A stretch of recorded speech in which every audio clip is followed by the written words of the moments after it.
In this video we want to talk about organizational culture, and in particular we want to look at the contribution of Charles Handy from his book The Gods of Management. Now, organizational culture involves shared values, beliefs, expectations, and these can affect the business and its daily routines.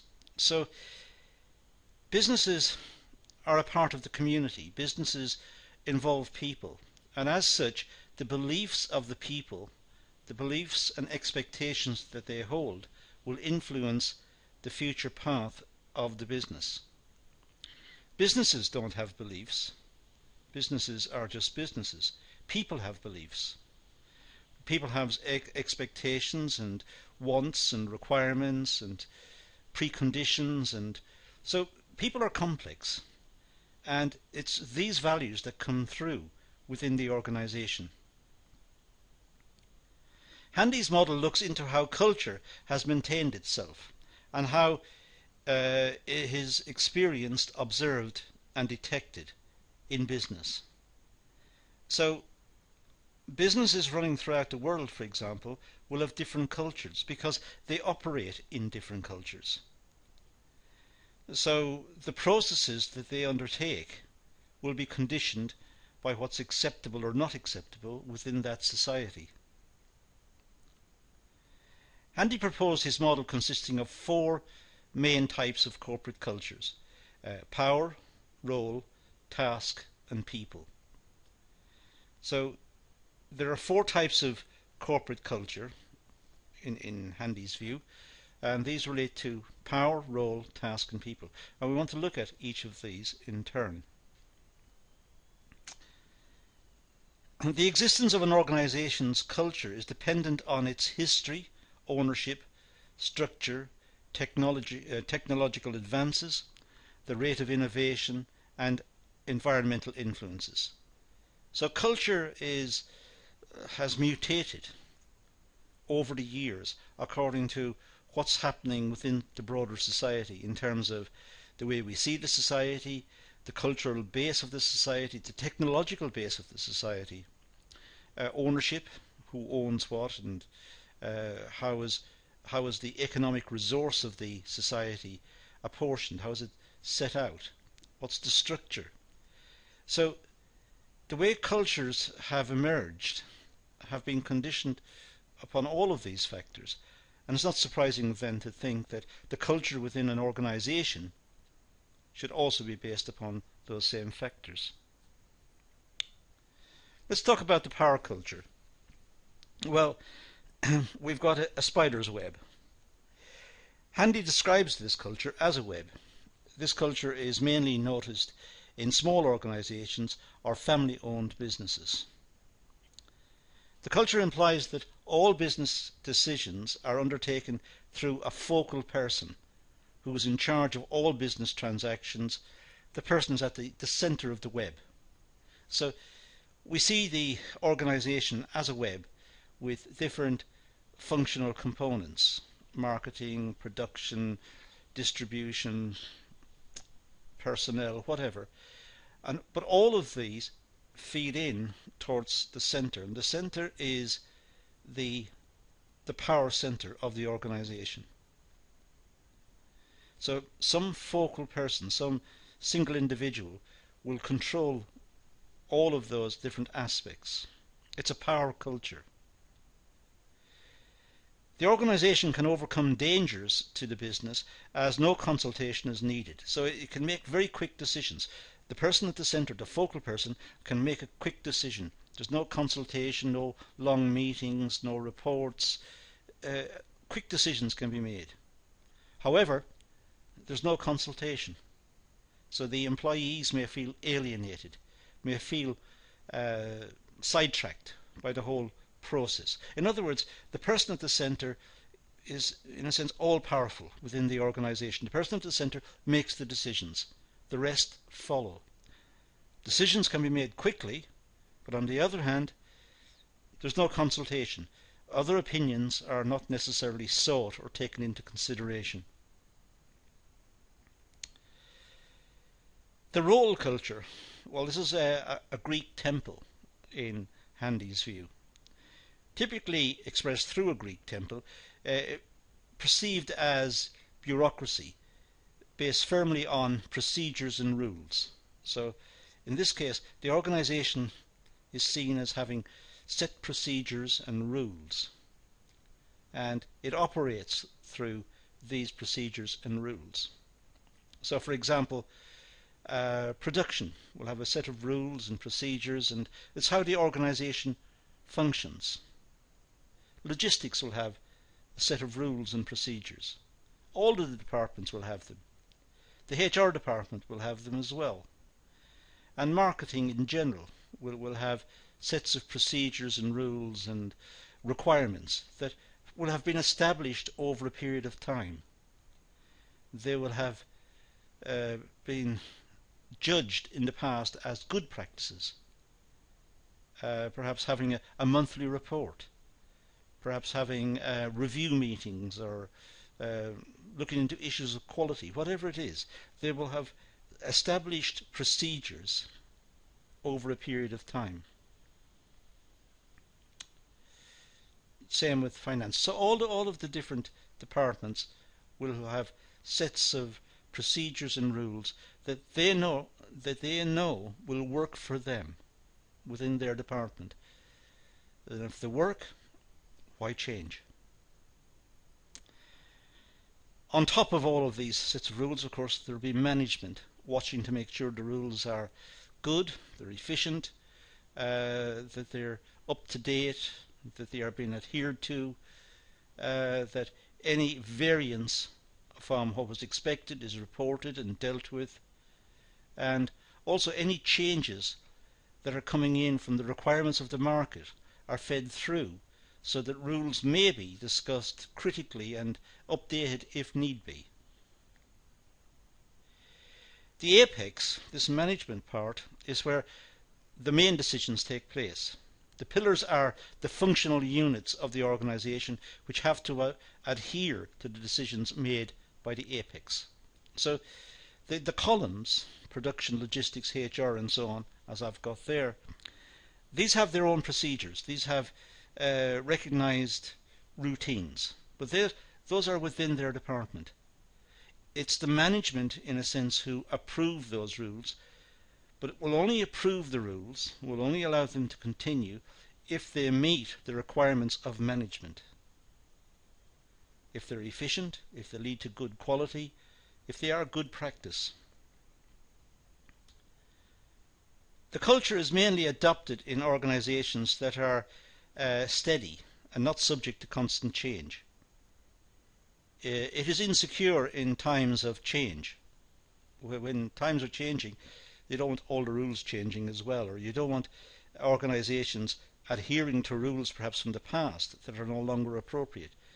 So in times of rapid change, there must be a critical eye to make sure that the good rules are kept if they're appropriate, and that rules which are now deemed as unnecessary or inappropriate, these could be dropped.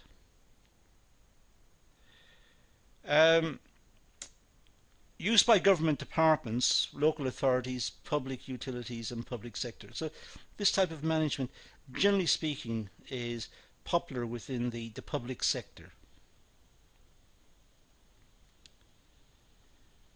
Task culture. Well, this is seen as like a net. So we have, just like a net, we have a set of strings connected up.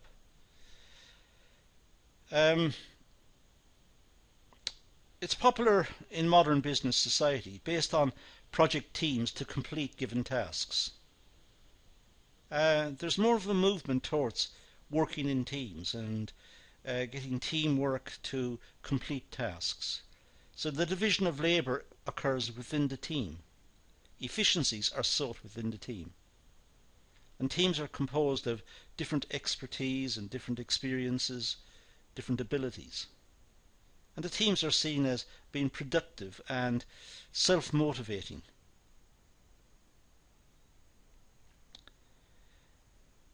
It benefits staff. They feel motivated as they make decisions, and they feel valued. They have responsibility. So teams are seen as good things, as ways of motivating workers and getting good quality work. The teams are proud of what they've done. The culture is represented by a net. Decisions are distributed by a net. There's a close relationship between departments and functions. So we have different departments and different functions within the departments, and teams are put together to complete particular functions and meet particular targets and requirements. And it's a net with teams working on different projects right throughout the organisation. The culture is driven by recent information and by results. The teams can keep up to date with current thinking. The teams are interested in innovation and change and showing what they can do. And the teams are also interested in the final result, because they want to take pride in what they've achieved.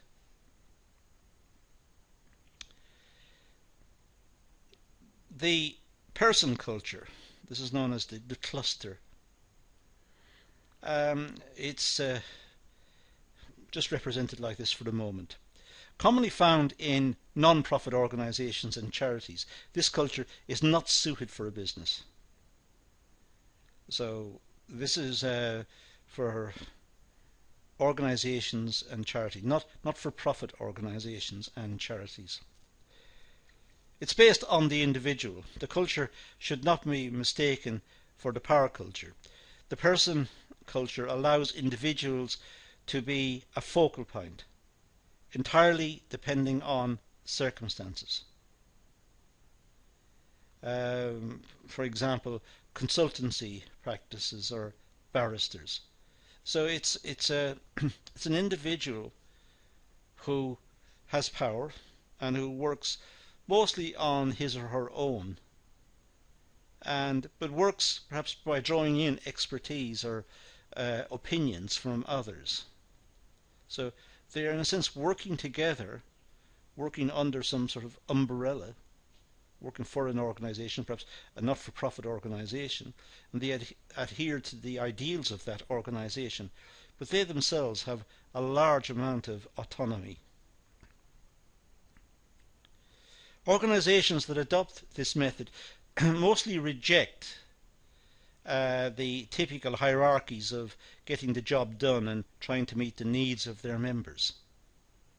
So by and large, it's individuals working away on particular tasks.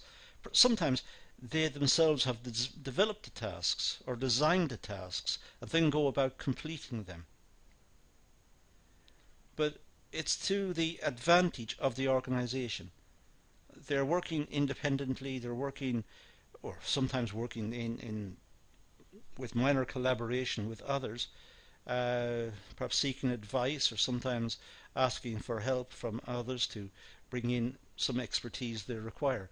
But by and large, these are individuals who are trying to promote the organisation by completing tasks, and sometimes they themselves have spotted the tasks or they themselves have designed the tasks that they're now working on.